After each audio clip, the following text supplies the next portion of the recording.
যখন আল্লাহ নবী সাল্লাল্লাহু আলাইহি ওয়াসাল্লাম তায়েফ থেকে ফিরে আসছে, এই তখন মক্কার কুরাইশরা নবীকে বলছে, ও মুহাম্মদ, তুমি তোমার নিজের হিসাবটা একটু করো। তোমারে আল্লাহ তাআলা, তুমি কও আল্লাহ তোমার লগে আছে। আচ্ছা তুমি কও, যদি আল্লাহ তোমার সাথেই থাকে তো তোমার অবস্থাটা এরকম। তোমারে মারতে মারতে শেষ পর্যন্ত ফুলাইনেও মারে, বাচ্চারাও পাথর মারে, তো তোমার ইজ্জত কোথায়? কথাটা বুঝছেন? এটা আমার শেষ কথা। তোমার দামটা কোথায়? তোমার সম্মানটা কি? তাইলে আমরাও তারাই দিলাম, তায়েফবাসীও তারাই দিল, পাথর মাইরা বিদায় করে দিল ফুলাফাইনে পর্যন্ত। তাইলে তোমার ইজ্জত কোথায়? সম্মান কোথায়? কি আল্লাহ তোমার লগে আছে, তুমি কি দেখো? এই যখন সব মক্কার কাফেররা নবীজি তায়েফ থেকে আসার পরে এই মন্দ কথা বলতেছিল, তখন আমার আল্লাহ তার মহব্বতের দরিয়ায় জোশ চলে আসছে। আল্লাহ বলছে, আরে কি তারে কয় বন্ধু, ওরা কি বলে, আমি আপনার সাথে নাই না?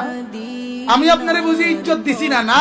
এই আল্লাহ তখন সাথে সাথে জিবরাইলকে বলছে, জিবরাইল যা, জিবরাইল বন্ধুকে আমার কাছে নিয়ে আয়,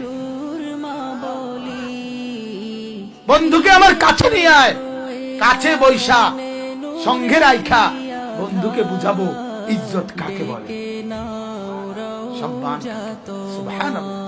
এই তায়েফ থেকে ফিরে আসার পরে আল্লাহর নবী সাল্লাল্লাহু আলাইহি সাল্লাম সাত আসমানের কোটি কোটি গুণ ঊর্ধ্বে আরশে আজিমে আল্লাহ পাকের খাস কামরায় মালিকের কাছে আল্লাহর দিদারে মেরাজে নবী গেছেন। বলেন আলহামদুলিল্লাহ। আল্লাহ তাআলা বুঝাইছে নবীকে, বুজুর্গানি দ্বীন বলে আল্লাহ নবীকে বুঝাইছে বন্ধু।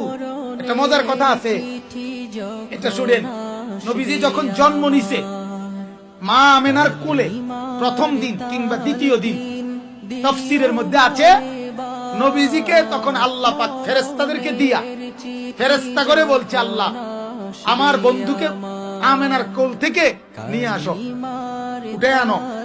আনার পরে ফেরেশতা করে বলছে, আমার এই দোস্ত, এটা আমার বন্ধু, আমার গোটা কায়নাত সৃষ্টি জগৎ ঘুরায়া ঘুরায়া সবাইকে দেখাও বন্ধু আমি কেমন বানাইলাম।